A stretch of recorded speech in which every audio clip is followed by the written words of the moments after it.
Deion Sanders doesn't need any advice on how to use the transfer portal, but there was one player in particular that can help this Colorado team go from Big 12 maybe to Big 12 contender.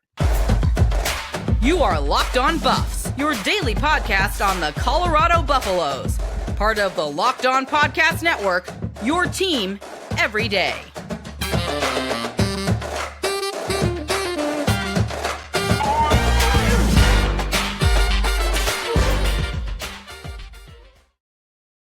Welcome to Locked On Buffs. I am your host, Kevin Bohr, but today's episode of Locked On Buffs is brought to you by FanDuel. Make every moment more. Right now, new customers get $150 in bonus bets guaranteed when you place a $5 bet. Visit FanDuel.com/LockedOn to get started. We are also brought to you by the Locked On Podcast Network. It's your team every day for free and available wherever you may get your podcast. So thank you guys for tuning in and making me your first listen of the day. I greatly appreciate it. Here's the thing. Colorado, great at the portal. Coach Prime knows what he's doing when it comes to the portal, but there's one player remaining, and shout out Nick Saban because he kind of helped in a way. He kind of helped make this happen. BJ Green, the Arizona State defensive line or edge transfer, is taking a trip to Colorado, and this is if Colorado gets him, people will start talking about them as a contender for the Big 12. And you're probably going to ask how one player can make such a big difference. And it's not really me saying that BJ Green is the difference between Colorado winning the Big 12 or not, but it is me saying that based on the pieces that they have, adding BJ Green to them can make them a contender for the Big 12. And I'll explain why. Colorado last year, they were 53rd in the country in sacks with 28. They lost 12 of those sacks to the NFL draft or the portal. And they didn't even really have a dominant pass rusher. Their leading pass rusher was Jordan Dominic, had five sacks, and he's off to the NFL. So you lose your leading pass rusher. You need someone to come in. You need someone to kind of be a consistent force on the edge, and that's where BJ Allen comes into play. Because realistically, or BJ Green, realistically, every team needs a good quarterback, a good offense line, and a pass rusher. You have those three things, and there's a chance that you will be contending for something. I don't know what you'll be contending for, but you'll be contending for something. And BJ Green is someone who Coach Prime has a relationship with. He coached him back in Atlanta. He was his first coach, if I remember correctly. And he is someone who was committed to Washington. Then he was at the title game for the Huskies. And then obviously Kalen DeBoer leaves because Nick Saban retires. So he kind of reopened his transfer recruitment. And so he's kind of he's talked about Ole Miss. He's visited there. He's going to visit Colorado this week. There's also Tennessee. Ole Miss was pursuing a Tennessee transfer, but they didn't get him. And Colorado needs him badly. This would be a huge pickup for Colorado. They were terrible in terms of defense in general. They allowed basically 455 yards per game for opposing offenses, and they also only averaged about 2.2 sacks per game. It's between Washington and Colorado, kind of, and it seems like his decision will come soon because the add drop schedule for both of these programs is today, actually, Wednesday, and then Ole Miss is Monday. So he's going to be deciding soon, but Colorado really needs to land him because the Big 12, while it's not like the Pac-12 this past season, I don't know if we'll ever see a conference as loaded with quarterbacks as the Pac-12 was. It's going to have some good quarterbacks. You got Noah Fifita, you got Cam Rising, you got Jalen Daniels, you got Avery Johnson over at Kansas State, and these guys know what they're doing. They are able to avoid the rush. They're able to make plays with their legs.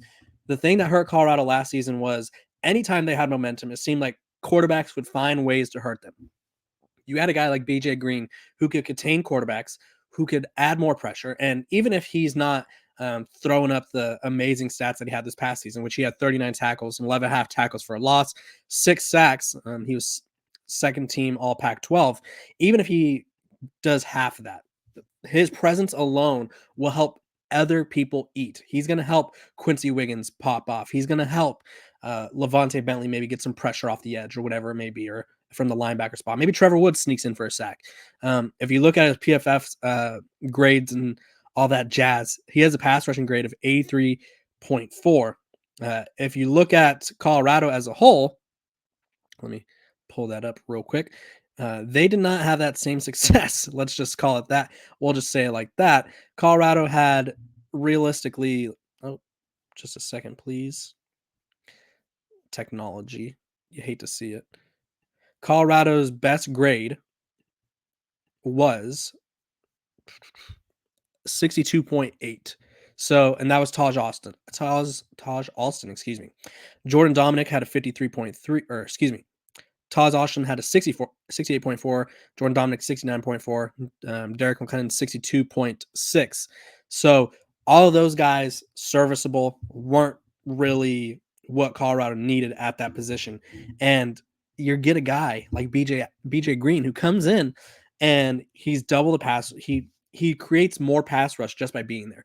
He's very disruptive. He's someone who, if he gets pressure on the quarterback, he's either going to bring him down or he's going to push the quarterback up into someone else on the defensive line for a guy like maybe Chidozie to get a sack, or someone else, Sam O from the Pitt transfer. This Colorado defensive line could go from one of the worst in the country or one of the least productive in the country. I wouldn't say they were bad players. They just didn't put it together. They could go from that to being one of the more slept on defense lines in the Big 12. And so if there's one transfer that I think Colorado needs to get, it's BJ Green. You can't expect to win games if you can't get pressure on the quarterback. We know this. It's true at the NFL. It's true at the college level. It's true at the high school level.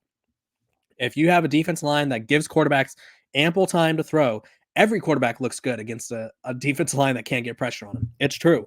I think 99.9% of quarterbacks in college football or the NFL can make something happen if they have all the time in the world. And Colorado needs to figure out a way to get more pressure on the quarterback. So if Coach Prime could kind of use his prior relationship with BJ Green and be like, hey, BJ, come on over, join this, be the face of this defensive line.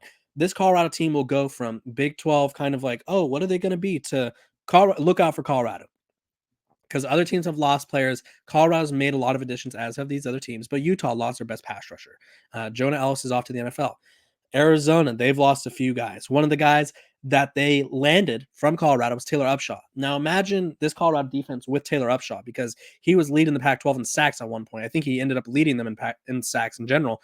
Imagine if Colorado had someone who was leading the conference in sacks. They win 2 or 3 more games, and that's where BJ Green comes into effect. Colorado, which we didn't know what Taylor Upshaw was going to be. He didn't come over from Michigan with all this production and all this hoopla. Otherwise, he would have been on Michigan's squad still. But losing someone that could have been that is a big difference between Colorado being 4-8 and a difference between Colorado being 7-5 or 8-4, whatever it may be. So Colorado needs BJ Green. They really do. Their pass rush was, I won't say one of their weaker things, but it definitely wasn't a strength for them. I would say timely pass rush wasn't a strength.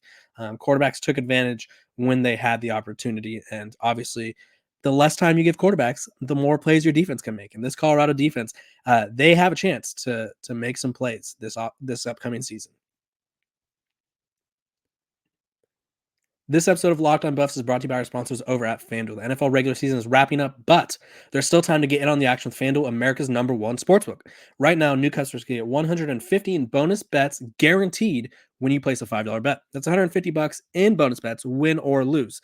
The app is super easy to use, and there's so many different ways to bet, like live same-game parlays, or you can find bets in the new Explorers tab, or make a parlay in the Parlay Hub. It's the best way to find popular parlays around the FanDuel community and more. So visit FanDuel.com/lockedon and make your first bet a layup. FanDuel is the official partner of the NFL. Welcome back to Locked On Buffs. I appreciate you guys for tuning in, making me your first listen of the day. Free and available wherever you get your podcasts. Make sure to like, subscribe, follow. Travis Hunter's impact. We know what it is. We all know Travis Hunter is that guy. But I think he could take another step in this upcoming season. Now, obviously, this is kind of dependent on him staying healthy. This is kind of depending on him, what his role is.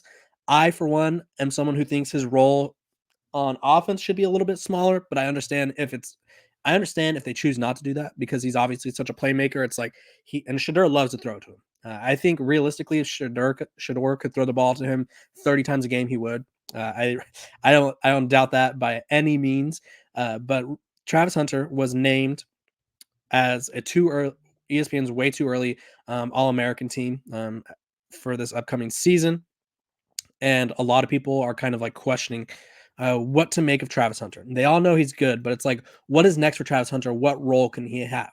Well, I think Travis Hunter's impact can go beyond what it was this past season.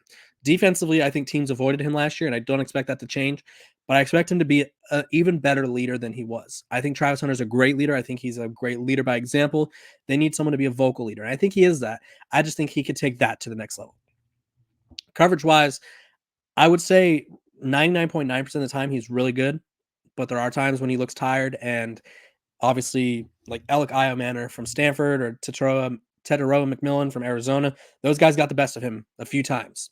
It happens. He's human.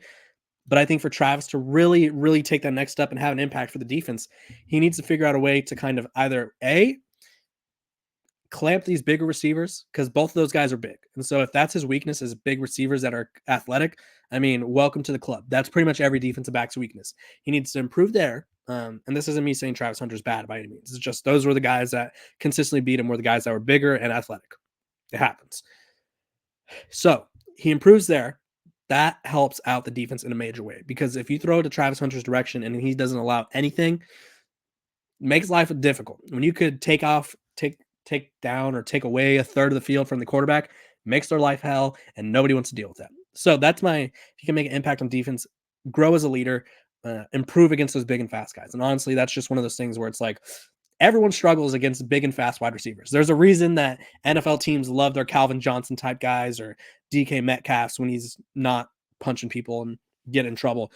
They love matchup nightmares, and that's what these guys are. So offensively, I think have certain packages for Travis, because I think having him on offense every single play of every single drive is cool. There's no better way to describe it. It's cool to have someone that good playing on both sides of the ball. But does he need to play every single snap? Like, I know he wants to, but does he need to? Because going back to the defense, Travis's biggest flaw, I think, is it's not even football wise. It's he wants to play so bad, and it's really weird to criticize a player for being determined and wanting to be there all the time. But he's never going to say, I don't want to play. Like, it is what it is. Like, I respect him for it. I respect him for playing every snap, but it's evident when he's tired is when he is constantly getting beat. When he's tired, defenses take advantage of him. They target him all game, make him kind of busy. On offense, he's making diving catches, running around, and maybe he doesn't need to be on offense for all 100 snaps or whatever it is, or 60 snaps, whatever, however many snaps they get. Maybe he doesn't need to be on that. Maybe he's only on for every other drive. Obviously, in clutch situations, things change, but like, does Travis Hunter need to be on the field for every single possession possible? I don't think so. And so I think they're actually limiting him by doing that, because obviously, if he's on the field every play, he's able to make a play every play. That's quite simple. But if he's tired for 40% of the plays that he's on, because he's on the field 100% of the time, that means 4 out of 10 times there's going to be a costly error, because teams just don't go at Travis for like simple out routes for slants or whatever it may be. They take shots at him. They want to challenge him. They want to push him. They know what they're doing. They know if he's covering the boundary receiver, they know if they have that guy just run to the end zone, tire him out. Travis Hunter's going to be step for step with him. Travis Hunter's a freak athlete. Of course he is. But if they do that 3 plays in a row, and that guy never really is intending to get the ball, or maybe he is, and they test him, Travis just sprinted 40 yards 3 times, and now you want him to go out and make a play on offense. I think you're limiting him by playing him so much, which is weird to say, but I think by giving him a rest on offense a couple of times, it will only enhance what he does on both sides of the ball. And I think that's how you get more out of Travis Hunter, because obviously this is the last year for Travis Hunter. Colorado needs to figure out how to maximize him, Shador, Shiloh, whoever it may be, Jimmy Horn Jr. They need to maximize these guys. And I don't think they're getting the most out of Travis right now. And I think the way to get the most out of him is to kind of give him a break sometimes. You don't want to run him into the ground. You don't. It's like a good comparison for me. LeBron James has obviously played the most minutes in the NBA. I think it's in NBA history. I could be wrong. I think it's NBA history. But he plays a lot of minutes. Even in his well upper 30s, he's playing a lot of minutes. And it's like, okay, we know LeBron is really good, and we know that he's one of the best of all time. I think he's the best of all time. That's a discussion for a different day. But I think we know he's the best, or one of the best if you're a Jordan guy. But they know that he can't play all the time and then expect him to kind of continue that on eventually. Like, he's going to run out of gas. Obviously, LeBron's a freak. But every team he's been on, the biggest question mark is like, how can we rest LeBron and still win games? I don't think Travis Hunter needs like to sit out games or anything by any means, but I do think that they're not getting the most out of him. I think to get the biggest impact out of Travis Hunter, they need to figure out how to use him more efficiently.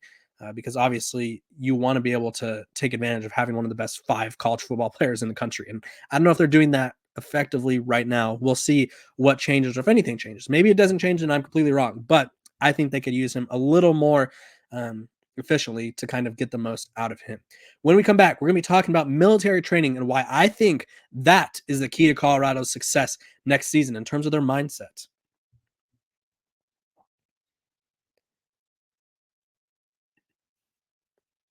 Welcome back to Locked On Buffs. I appreciate you guys for tuning in every single day, making me your first listen of the day. I also want to tell you guys about this cool thing that Locked On is doing. Locked On has launched the first ever national sports 24/7 streaming channel on YouTube.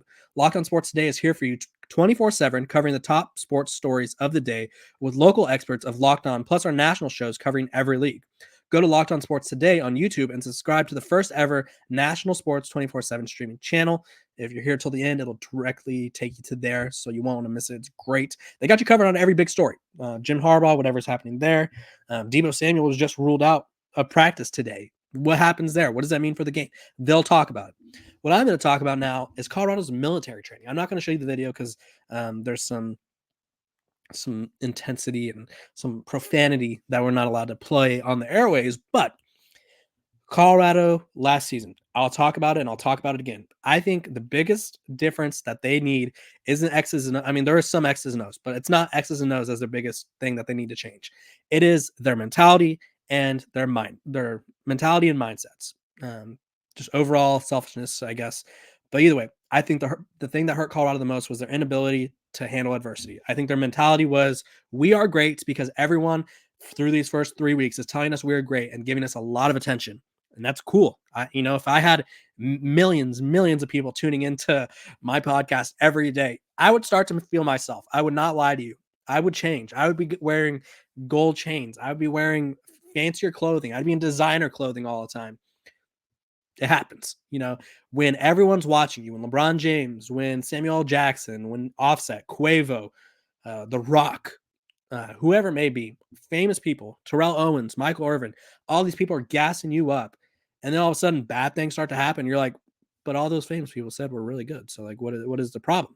Well, the problem was when you started to lose, it was obvious that you were not ready to lose. And I think they weren't tough mentally. And I think that was kind of the mindset aspect that hurt them. So this offseason, right now, Colorado is training with the Marines or the Marine Corps. So they have like their Semper Fi thing going on and all that, but they're doing like military course training. So they're carrying ammo boxes, they're carrying teammates. They're doing, I don't know what they're called, but the push-ups where you have like your leg on someone else's shoulders and someone else's legs are on your shoulders. And I don't think it's more so, I think a lot of people are like, this is to toughen them up. I promise you, they don't need to be toughened up. I mean, maybe according to Coach Prime, they probably do. Because in that doc, there was a practice week where everybody was injured. I don't think they need to be toughened up as a whole. I think some guys maybe too willing to be like, my shoulder, I kind of tweaked it, got a stinger.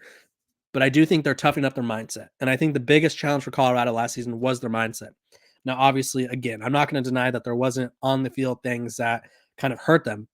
But a lot of what happens on the field, or a lot of mistakes, are mental mistakes that lead to physical or football mistakes. Like if you blow a coverage because you're not thinking of your job, or if you gave up a big play the play before and you're back out there and you're like, ugh, I gave up a big play. I'm sad. It's one of those things. It's like in baseball. I had a coach back in the day, always would say, if you don't want the ball to come to you, the ball is going to come to you. Like same thing in football. If you don't want something bad to happen to you, if you don't want to drop a pass, if you don't want to miss a tackle, if you don't want the quarterback to keep targeting you, all of that's going to happen because you're thinking about it so much. I think the training isn't more so about making them physically tough. I think it's more about mental toughness. And a program that I always see doing stuff like this is actually Vanderbilt baseball. So Vanderbilt is really, they're not a military school, but their coach has a lot of military practices, I guess you could say. And he uses it to their advantage. He uses military like training to really strengthen the team's obviously conditioning is a major part of it, but it's a lot of like, we did this together. I think this is in a way building team connection, team connectivity by doing this training. It's something, a shared experience of suck. Sometimes you have to embrace the suck, and it's better to embrace the suck with more people. And it really is. It's like when you have siblings or cousins or whatever, if your parents are making you do something, it's like, why doesn't sister or brother have to do this too? It's better to do something that sucks with people you love. It's better to do something that sucks with people that you want to be around, because it builds that relationship. It builds common toughness. It shares a kind of like a goal, a common goal. Like everybody's trying to complete this training together. Everybody's trying to complete it the best they can. And when you're doing it together, it makes it better. Now, obviously, everything is team oriented in football. But that doesn't mean that people aren't playing individualistic football. And I think Colorado had some individualistic football last season. It was like, how can I boost my draft stock? Or how can I get these numbers? Or how can I do this? The training is helping them mentally. Obviously, there's a physical aspect to it, but it's helping them become mentally tougher. It's helping them bond in a sense, because obviously they're embracing the suck together. And three, it's just good for you, some burpees and some running with some ammo box. It seems like a great time for a workout. I personally wouldn't sign up for it because obviously I don't feel like I'm military ready. But I think it's great for those who do it, and I think it's going to be great for this Colorado team. And I think Coach Prime, I don't know if he'll admit it or if he'll say it, but I think there's a lot of things that went wrong in year one, and I think two of the biggest things were the lack of continuity on the team and two, their mindsets. And I think he's fixing both those things in his way this offseason to really kind of build this team forward come 2024. So that way they can contend in the Big 12, whether they get BJ Green or not, whether they use Travis Hunter differently or not. This Colorado team is going to have a different mindset, which could be the difference between them winning games or kind of being another middle of the pack team. So I appreciate you guys for tuning into Locked On Buffs every single day, making me your first listen of the day. We're free and available wherever you get your podcast. Make sure to like, subscribe. We're nearing 5,000 subscribers. We'd love to get there by the start of the next month. We're also give me 5 stars on Spotify and Apple. Give me any questions in the comments below. If you guys want me to do a mailbag, I appreciate you guys for tuning in, and I will see you guys tomorrow. Have a great day.